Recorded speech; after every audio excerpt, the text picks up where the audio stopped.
8 cents. That is what you get back for every dollar you spend on the average extended warranty. Zuri learned that number the hard way, watching her newly retired aunt sign a contract she did not need.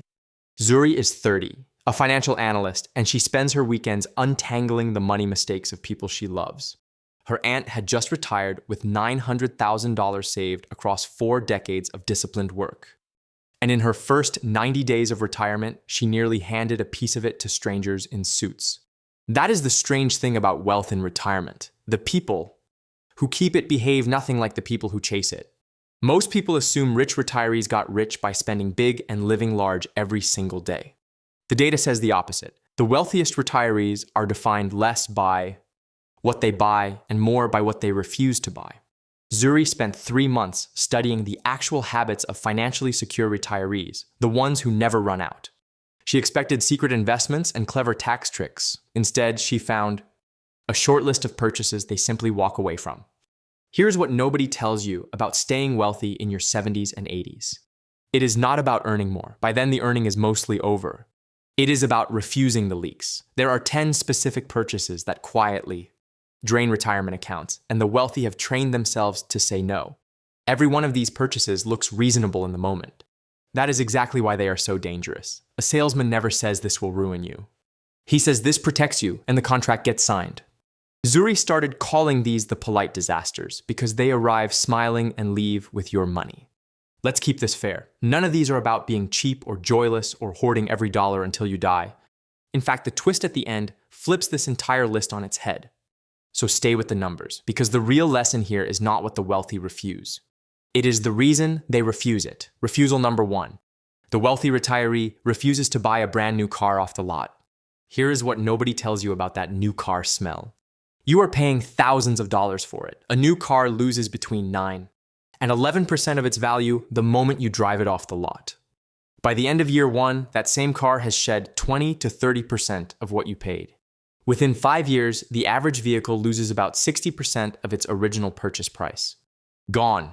Zuri ran the math on a $40,000 sedan her uncle wanted the week he retired. Drive it home, and roughly $4,000 evaporates before he even reaches his own driveway. 5 years later, that $40,000 car is worth around $16,000. $24,000 simply vanished. Now picture that $24,000 invested instead, quietly compounding through the entire retirement. The poor retiree sees a payment they can afford. The wealthy retiree sees the total loss over time. That is the whole difference, and it shows up in every single one of these 10 refusals. The wealthy retiree buys the same model 2 or 3 years used instead. Someone else already ate the worst depreciation. They let a stranger absorb that first brutal year, then drive the identical car for a fraction of the cost. This is not about deprivation. It is about refusing to pay full price for a guaranteed loss. Run the numbers once, and you can never quite unsee them at the dealership again.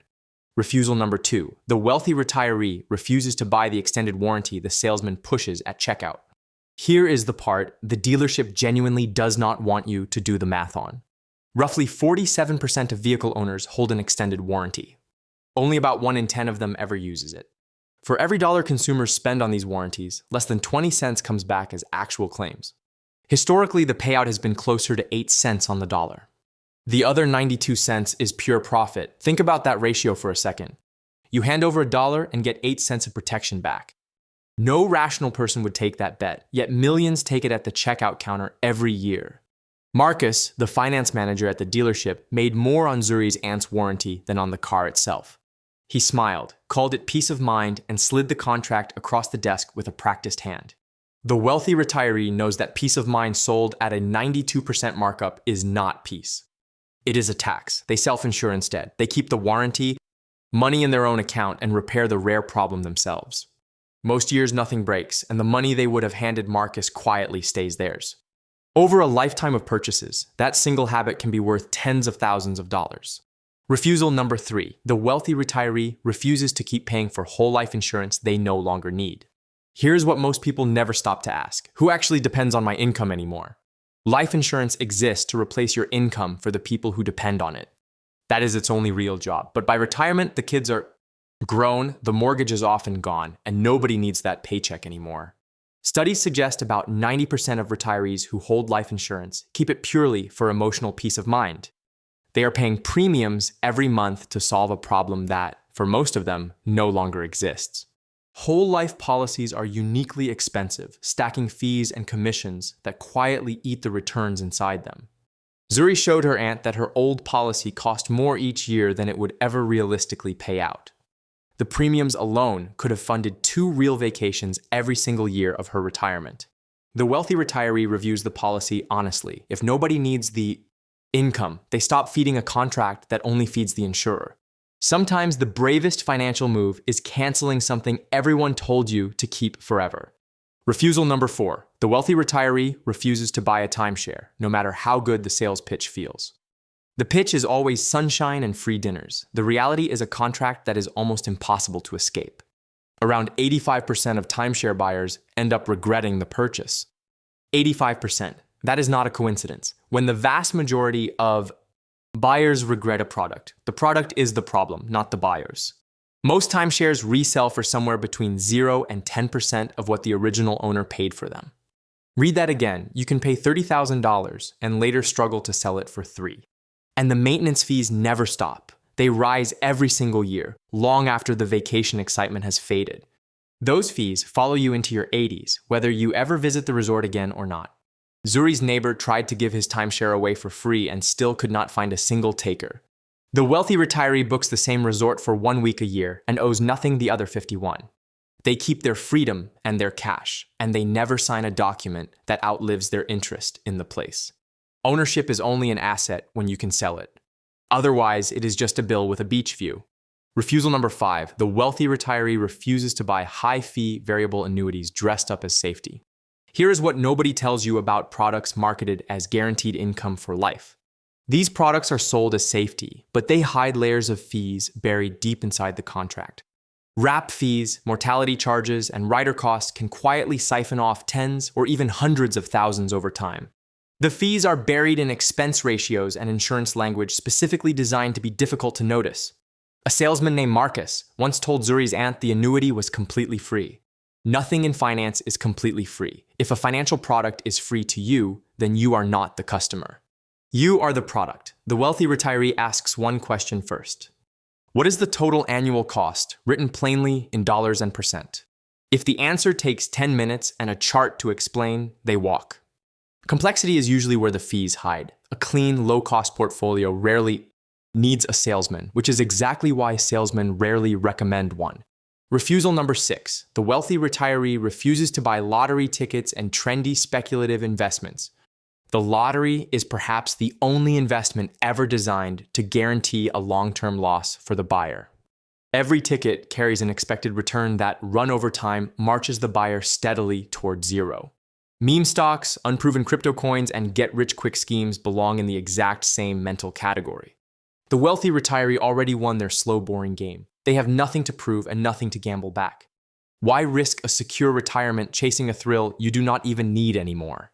Zuri watched a friend's father pour $20,000 into a coin a stranger online promised him.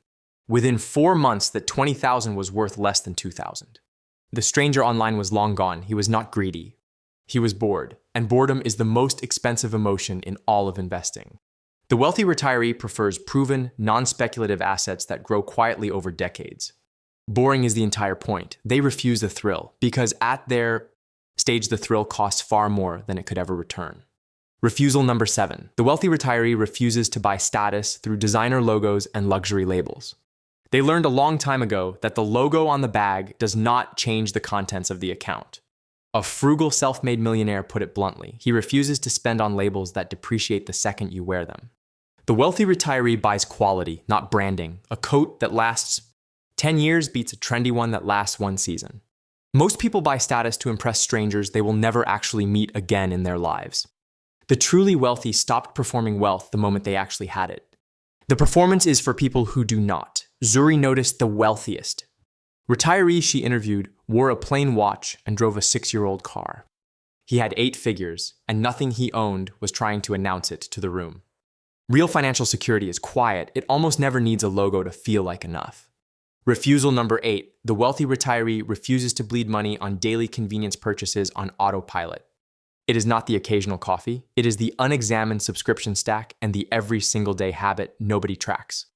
Here is what compounds in the dark, a few dollars a day, quietly, across 30 years of retirement. Brew the coffee at home, audit the subscriptions, and the small leaks stop draining the big bucket. Zuri added up her aunt's forgotten subscriptions and found nearly $2,000 a year on apps she never opened. $2,000 a year across a 30-year retirement is the price of a small car or a grand trip. The wealthy retiree is not anti-coffee. They are anti-autopilot. Every recurring charge has to earn its place. This is the difference between mindful spending and mindless spending, and over decades it compounds enormously. They are not counting pennies out of fear. They are clearing room for the things they truly want. Refusal number 9. The wealthy retiree refuses to buy cheap disposable junk that breaks and gets replaced. Here is the trap. Buying low quality feels cheaper today and costs far more over a decade of replacement. The cheap shoe that lasts one season is more expensive than the good shoe that lasts 10.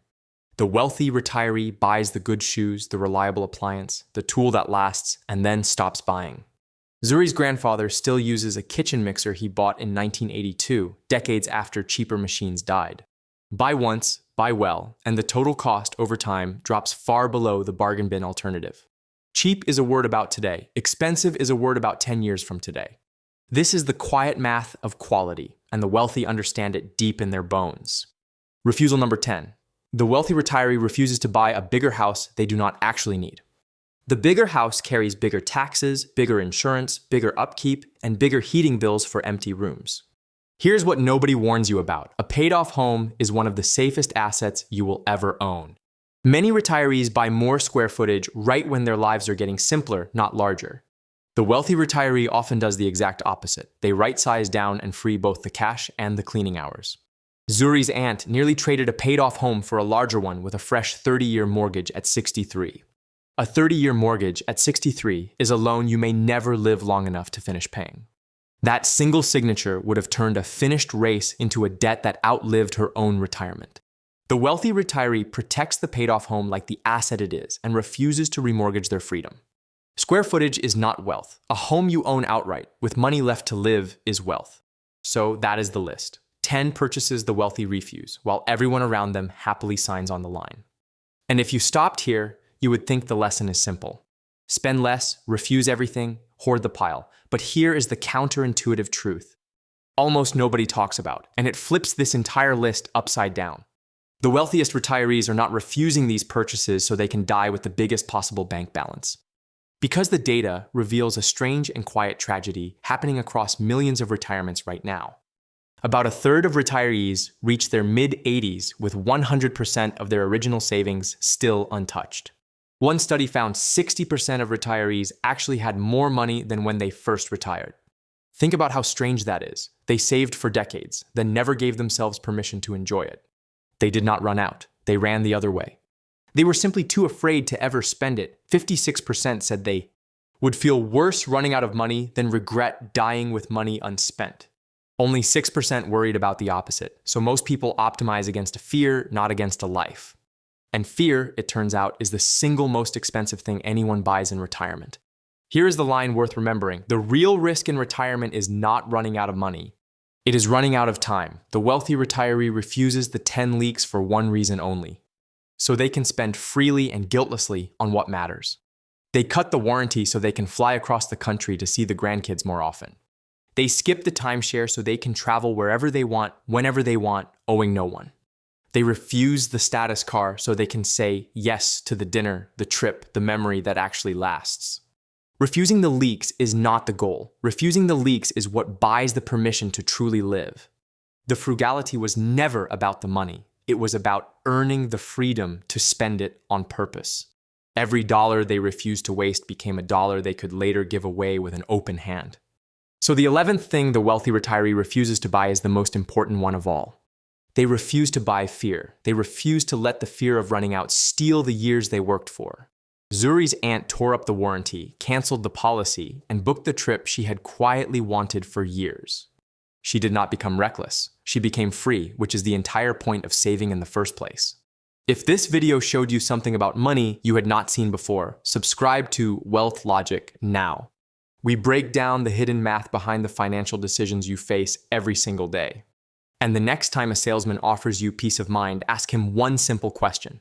What does it cost in dollars? Because the only peace of mind worth buying is the kind that lets you spend retirement living, not fearing. Make the decision that matches your reality, not someone else's polished and well-rehearsed sales pitch.